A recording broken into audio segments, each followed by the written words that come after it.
ठीक है, ये चीज़ जो दिया हुआ है आप समझ पा रहे होंगे, ठीक है। और यहाँ से जितने भी क्वेश्चंस मैं आपको बताऊंगी ये बहुत ज़्यादा इंपॉर्टेंट है। इससे पहले भी मैंने आपको बताया है बहुत सारे चैप्टर वाइज, अगर आपने नहीं देखे हैं तो उन्हें भी जाकर देख लेना प्लेलिस्ट में, ठीक है। और अगर वीडियो अच्छे लगे तो लाइक करने ना भूलना। चलिए हम क्वेश्चंस की ओर आते हैं। चैप्टर नंबर 6 है भूगोल से, और ये बहुत ज़्यादा इंपॉर्टेंट है आपके एग्जाम के दृष्टि से। मानव संसाधन, यहाँ से आपको क्वेश्चन जो है 2 या 3 क्वेश्चन देखने को जरूर मिलेगा आपके एग्जाम में, ठीक है। सो सबसे पहले देखो ये अति लघु प्रश्न उत्तर है जो 2 या 1 मार्क्स का पूछा जा सकता है, ठीक है। सो सबसे पहले देखो विश्व की सर्वाधिक आबादी वाला कौन सा देश है?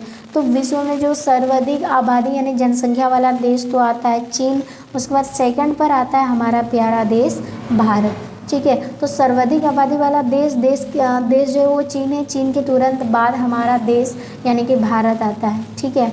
उसके बाद आगे बात करेंगे झारखंड की साक्षरता दर 2011 की जनगणना के अनुसार कितनी प्रतिशत है? साक्षरता दर, ठीक है। जब जनगणना हुई थी 2011 में तो उसके अनुसार झारखंड का कितना था? 66.4% था यहाँ का एजुकेशन रेट, ठीक है।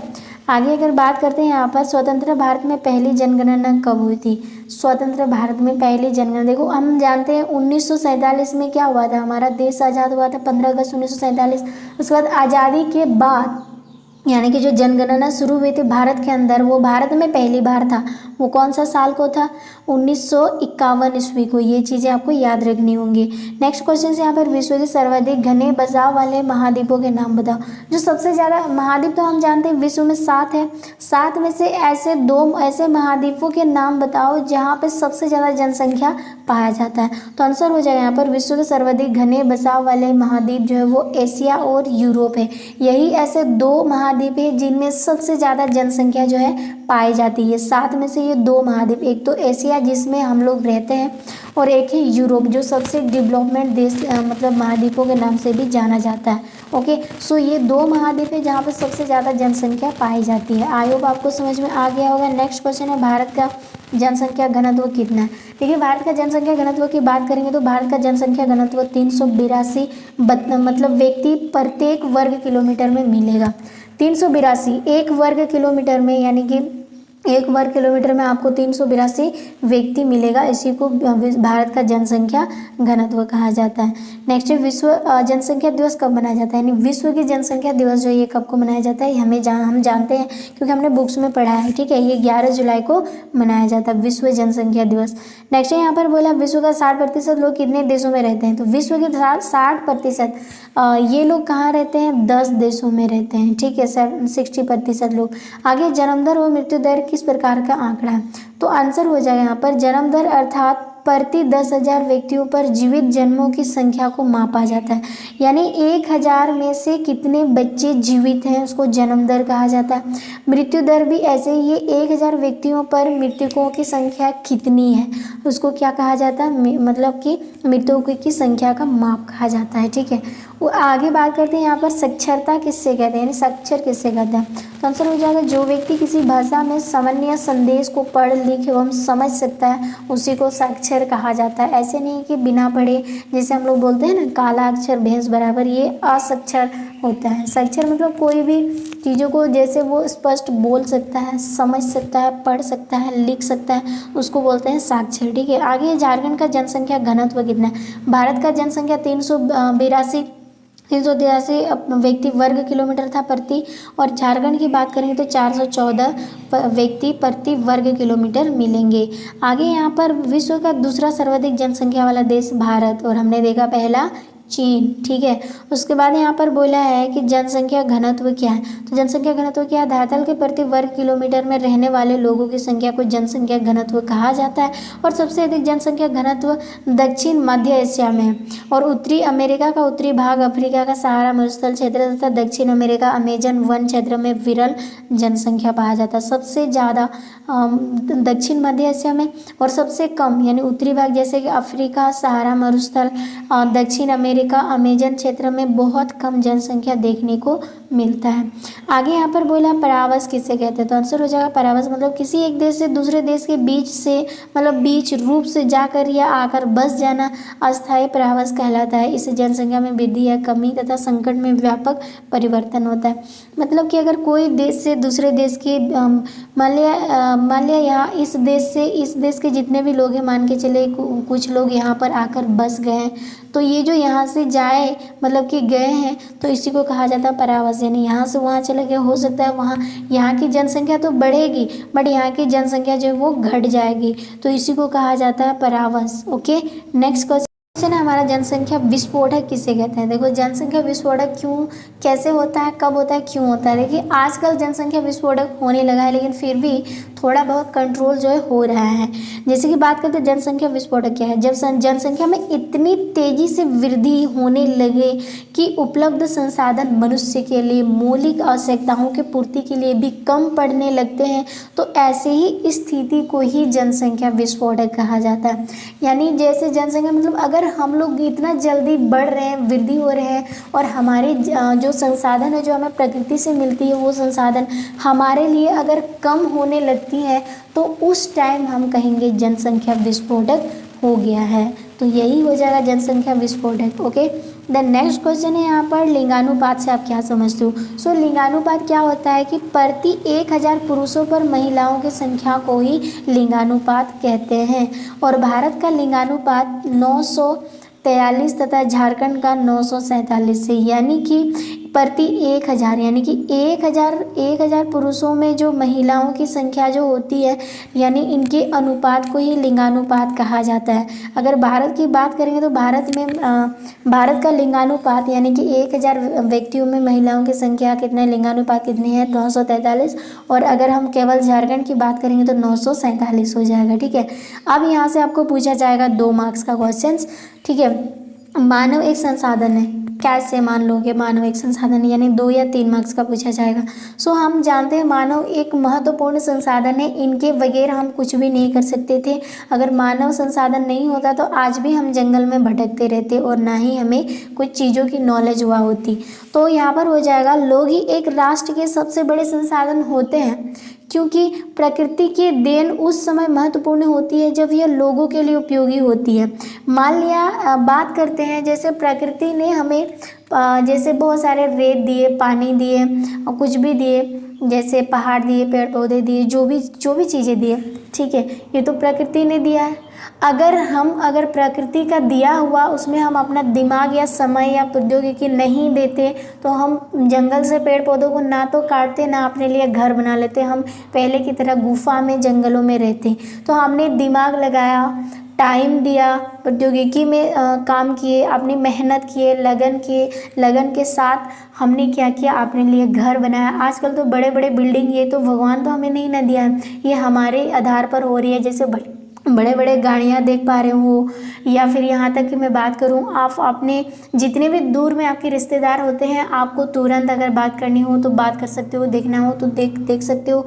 ये सिर्फ मानव की ही कमाल है। सो हम कह सकते हैं राष्ट्र यानी कि लोग जो है राष्ट्र के सबसे बड़े महत्वपूर्ण संसाधन होते हैं। आप मानते हो ना? बिल्कुल, क्योंकि मानव अपनी आवश्यकताओं और योग्यता से उसे संसाधन में परिवर्तन कर सकते हैं, जो भी आवश्यकता है। जैसे हमें जंगल से लकड़ी काट के लाए तो अगर हम उसमें अगर अपने दिमाग नहीं लगाएंगे तो वो केवल खाना बनाने के काम आते। हमने उसमें दिमाग लगाया तब हम सोने के लिए पलंग बनाए, चौकी बनाए, चेयर बनाए, खिड़की बनाए, दरवाजे बनाए, तरह तरह की चीज़ों को हमने बनाया।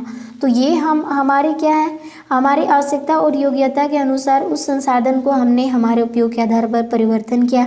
और शिक्षित और स्वस्थ लोग अपनी आवश्यकताओं के अनुरूप संसाधनों का विकास भी करते हैं। तो आई होप आपको समझ में आ गया होगा, इसीलिए मानव क्या है, एक महत्वपूर्ण संसाधन है।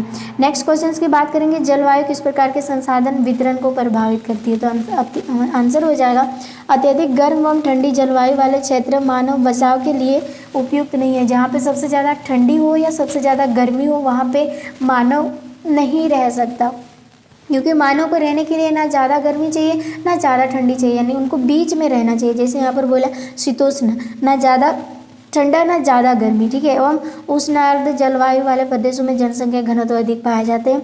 यही कारण है कि गर्म एवं ठंडे मरुस्थलीय प्रदेशों में सहारा, अंटार्कटिक, कनाडा में विरल जनसंख्या होता है, ठीक है। आगे बात करते हैं जन्म दर एवं मृत्यु दर में अंतर स्पष्ट करो। जन्म दर क्या है और मृत्यु दर क्या है, ये क्वेश्चन भी आया है, आप इनको याद कर लेना, ठीक है। सो यहाँ पर देखो जन्म दर, प्रति हजार आबादी पर जन्म लेने वाले जीवित शिशुओं की संख्या को जन्म दर कहा जाता है। और जन्म दर बढ़ने से जनसंख्या बढ़ती है तथा जन्म दर घटने से जनसंख्या घटती है। कहने का मतलब है 1000 आबादी पर अगर जन्म लेने वाले शिशुओं की संख्या को ही जन्म दर कहा जाता है। अगर जन्म दर जो है बढ़ने से जनसंख्या बढ़ती है और जन्म दर घटने से जनसंख्या घटेगा, यानी इसका उल्टा इफेक्ट पड़ता है। और मृत्यु दर की बात करेंगे, प्रति हजार आबादी पर मरने वालों की संख्या को मृत्यु दर कहा जाता है। अगर मृत्यु दर बढ़ेगा तो जनसंख्या घटेगा, मृत्यु दर घटेगा तो जनसंख्या बढ़ेगा, यानी कि अगर मरने की दर ज़्यादा आएगा, लोग मरेंगे तो जनसंख्या तो घटना तय है, अगर मरने की संख्या घटेगी तो जनसंख्या बढ़ना तो तय है। बस यही आपको लिखना है। आगे यहाँ पर उत्प्रावस और आप्रावस में अंतर स्पष्ट करो। मतलब उत्प्रावस क्या है, तो उत्प्रावस के कारण किसी देश या किसी क्षेत्र की जनसंख्या घटती है तथा आप्रावस के कारण बढ़ती है। अल्प विकसित देशों में उत्प्रावस और विकसित देशों में आप्रावस की स्थिति पाई जाती है। कहने का मतलब है अगर उत्प्रावस के कारण किसी देश की जनसंख्या क्या हो जाती है, घट जाती है। क्यों घट जाती है, वहाँ से लोग भागने लगते हैं, दूसरे देश में जाते हैं, तो ऐसे में वहाँ की जनसंख्या तो घटबे करेगी। और जहाँ आप्रावस है वहाँ जनसंख्या बढ़ती है, क्योंकि रोजगार मिलेगी तो जनसंख्या बढ़ेगी। यही रीजन है कि अल्प विकसित देशों में उत्प्रावस, जहाँ पे कम विकासशील देश है वहाँ से लोग भागते हैं, यानी कि उत्प्रावस होता है। और जहाँ विकासशील देशों है वहाँ पे आप्रावस की स्थिति पाई जाती है, यानी जनसंख्या काफ़ी पाया जाता है, ठीक है। तो इसीलिए जो यूरोप है ये सबसे ज़्यादा विकासशील देश है और यहाँ पर ही आबादी जो है, ये महाद्वीप जो है यूरोप महाद्वीप, यहाँ पे आबादी सबसे ज़्यादा पाया जाता है, और एशिया में, ठीक है। आगे बात करते हैं मिस्र में नील नदी घाटी घने बसाव वाला क्षेत्र है। कारण बताए आखिर क्यों, तो आंसर हो जाएगा यहाँ पर, इसीलिए है नील नदी के किनारे, यानी नील नदी की घाटी में मुख्यतः सूडान और मिस्र आते हैं। कौन आते हैं, सूडान और मिस्र आते हैं। मिस्र की नील नदी की घाटी संकीर्णीय पट्टी जनसंख्या का सबसे घना आबादी है, क्योंकि यहाँ का जनसंख्या का घनत्व 1500 व्यक्ति प्रति वर्ग किलोमीटर है, यानी कि भारत से ज़्यादा ही है। बाकी के इस देश से भी ज़्यादा है, यानी कि बाकी के इस घाटी में मिस्र के अधिकांश नगर बसे हुए हैं। मिस्र के सबसे ज़्यादा नगर यहीं पे बसे हुए। नील नदी में सीमित खनिज पदार्थ मिलने से कृषि आधार सूती और कृत्रिम रेशे के वस्त्र, मोटा कपड़ा, कागज उद्योग, शक्कर, सीमेंट उद्योग स्थापित है, ये विकासशील हो गए। इसके अतिरिक्त चमड़ा, प्लाइड यानी कि प्लाईवुड जैसे अल्कोहल, इंजीनियरिंग सामान, मोटर वाहन, विद्युत, रसायन, विद्युत आदि की इकाइयाँ जो यहाँ पर स्थापित। नील नदी का डेल्टा क्षेत्र उर्वरक क्षेत्रों में से है, जहां हर वर्ष नई मिट्टी की परत आ जाती है और इस मिट्टी की गुणवत्ता बनी रहती है। इन्हीं कारणों से यह क्षेत्र सबसे ज़्यादा घना है। आगे यहाँ पर बोला है, जैसे यहाँ पर दिया है, नाइजीरिया की जनसंख्या वृद्धि दर बहुत अधिक है। कारण बताओ क्यों इतना ज़्यादा है। सो आंसर हो जाएगा यहाँ पर, नाइजीरिया विविध स्थलाकृति वाला देश यानी बड़ा देश है, प्राकृतिक संसाधन में संपन्न देश है। खनिज तेल से अकेले विदेशी मुद्रा का लगभग यहाँ पर कितना दिया, 95% प्राप्त होता है। नाइजीरिया प्रगतिशील देशों में से एक है। हाल के वर्षों में या औद्योगिक उन्नति के साथ कृषि क्षेत्र में भी काफ़ी उन्नति हुई है। आर्थिक उन्नति और मृत्यु दर कमी के कारण नाइजीरिया की जनसंख्या बहुत तेजी से बढ़ रही है, जिसको जनसंख्या विस्फोटक भी कहा जा सकता है। आगे दीर्घ प्रश्न उत्तर जो 5 मार्क्स का पूछा जाएगा आपको। जनसंख्या वितरण को प्रभावित करने वाले कौन कौन से कारक है। सो जनसंख्या वितरण को प्रभावित करने वाले कारक इस प्रकार है। जनसंख्या वितरण को प्रभावित करने वाले कारक को हम 2 वर्गों में विभक्त कर सकते हैं, यानी बांट सकते हैं। एक तो भौगोलिक कारक, एक है मानवीय कारक। तो भौगोलिक कारक क्या है, मानवीय कारक क्या है, दोनों को देखते हैं। तो भौगोलिक कारक इसके अंतर्गत भू आकृति यानी भूमि की बनावट, वहाँ की जलवायु कैसी है और वहाँ पे प्राकृतिक संसाधन मिलता है या नहीं मिलता है, जैसे कोयले हो गया, पेट्रोलियम हो गया वगैरह, खनिज वगैरह चीज़ें अगर वहाँ पर मिलता है या नहीं मिलता है, वो भौगोलिक कारक पर निर्भर करता है। सो उसमें से हमने देखा कि भू आकृति कैसी होनी चाहिए जिससे वहाँ पे जनसंख्या बच सके। सो आंसर हो जाएगा, पर्वत एवं पठारों की अपेक्षा लोग मैदानी वाला क्षेत्र में रहना पसंद करते हैं। बिल्कुल करेक्ट। क्यों, क्योंकि पहाड़ी क्षेत्र में खेती उतना नहीं होता मैदानी क्षेत्र के तुलना में, इसीलिए लोग ना समतल जगह ढूंढते हैं पर्वत और पठारों की तुलना में, ठीक है, अधिक पसंद करते हैं, क्योंकि मैदानी क्षेत्र में कृषि कार्य, गृह निर्माण, यातायात आदि के लिए उपयुक्त है। भारत में गंगा के मैदानी क्षेत्र संघन बसे हुए हैं, जबकि हिमालय के क्षेत्र में विरल बसे वाले क्षेत्र हैं।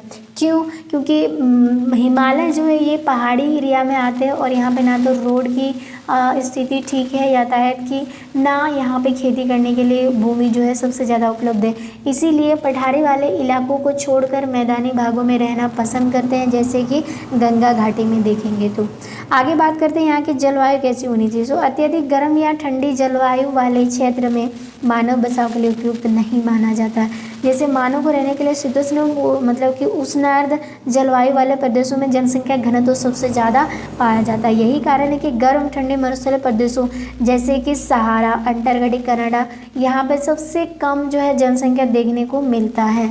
आगे बात करते हैं प्राकृतिक संसाधन के आधार पर किस प्रकार जो है भूगोलिक कारक है। तो आंसर हो जाएगा जल, उपजाऊ मृदा एवं खनिज संसाधनों की उपलब्धता लोगों को बसने के लिए आकर्षित करता है, यानी कि उनकी ओर अट्रैक्शन करता है, ठीक है। नदी घाटियों के क्षेत्र में जहाँ प्रचुर मात्रा में अलवणीय यानी कि मीठा जल उपलब्ध है वहाँ घनी आबादी है। झारखंड का छोटानागपुर का पठारी इलाका खनिज संसाधनों से भरा पूरा है, इसीलिए यहाँ पर बोला है कि अतः घनी आबादी है। मध्य पूर्व के अरब देशों में पेट्रोलियम भरपूर मात्रा में उपलब्ध है। ये क्षेत्र जलवायु प्रतिकूल होते हुए भी लोग यहाँ पर मतलब कि क्या हो जाते हैं, आकर्षण हो जाते हैं, ठीक है। आगे है मानवीय कारक। मानवीय कारक में क्या है, तो एक हो जाएगा सामाजिक कारक, एक हो जाएगा आर्थिक कारक। तो सामाजिक कारक क्या है, अच्छी शिक्षा, स्वस्थ और आवास वाले क्षेत्र में जनसंख्या घनत्व सबसे अधिक पाया जाता है, जैसे पुणे, बेंगलुरु, ये सबसे ज़्यादा शिक्षित और विकास यानी स्वस्थ वाला देश है, सामाजिक है, ठीक है। आगे आर्थिक कारण यानी कि कारक, ऐसे प्रदेश जहाँ रोजगार के साधन उपलब्ध है वहाँ घनी जनसंख्या पाई जाती है, ठीक है। आगे बात करते हैं जैसे कि यहाँ पर दिए औद्योगिक क्षेत्र ऐसे ही होते हैं, यानी भारत का मुंबई, अहमदाबाद, जमशेदपुर, जापान का ओसाका ऐसे ही शहर है, ठीक है। आगे बात करते हैं संस्कृति। संस्कृति कारक क्या है, तो अत्यधिक धार्मिक एवं सांस्कृतिक महत्व वाले स्थान लोग को बसने के लिए सबसे ज़्यादा अट्रैक्शन करता है। वहीं अगर बात करेंगे वाराणसी, हरिद्वार, यरूशलेम, वेटिकन सिटी ऐसे ही शहर के अंदर आते हैं जो सांस्कृतिक कारक कहा जाता है। आगे जनसंख्या परिवर्तन से आप क्या समझते हो और जनसंख्या परिवर्तन के मुख्य कारक कौन कौन से हैं, इनको व्याख्या करो। सबसे पहले आपको क्या करना है, जनसंख्या परिवर्तन यानी किसी देश अथवा क्षेत्र की आबादी की जनसंख्या उसके वितरण में, संगठन में होने वाले बदलाव को जनसंख्या परिवर्तन कहते हैं। यह परिवर्तन तीन क्रियाओं पर निर्भर करता है। एक तो जन्म, मृत्यु और प्रवास, यानी कि जन्म दर, मृत्यु दर और एक जगह से दूसरी जगह ट्रांसफ़र होना, इसमें भी जनसंख्या को इफेक्ट पर कि प्रभावित करता है। यहाँ पे देखो जनसंख्या परिवर्तन के मुख्य कारक क्या है, एक तो है जन्म दर। देखते हैं जन्म दर क्या है। तो जन्म दर से आशय यह है कि इसका अर्थ यह है कि दिए हुए समय में अगर प्रति 1000 व्यक्तियों पर जीवित जन्मों की संख्या से होता है। ऊंची जन्म दर से आशय अधिक जनसंख्या, कि ज़्यादा जन्म दर होगा तो जनसंख्या बढ़ेगा, और जितना कम जन्म दर, जितना ऊंची होगी जनसंख्या उतना ही तेज़ी से बढ़ेगी। आगे बात करते हैं मृत्यु दर क्या है। तो मृत्यु दर से यह अर्थ है कि प्रति 1000 व्यक्तियों पर मृतकों की संख्या कितनी है, यानी कि यही हो जाएगा आपका मृत्यु दर।